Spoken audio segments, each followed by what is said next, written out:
Hey, I was asleep the other night and something woke me up. I thought it was a doorbell. Um, I must have been dreaming because I heard a doorbell and I woke up and it wasn't a doorbell.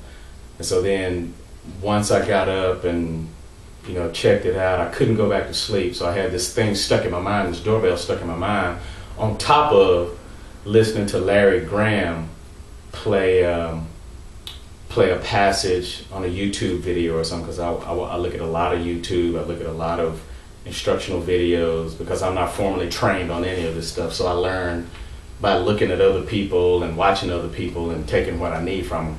But anyway, I couldn't go to sleep, so I came in here and I started messing around, and this is what I call the doorbell, because I couldn't go back to sleep.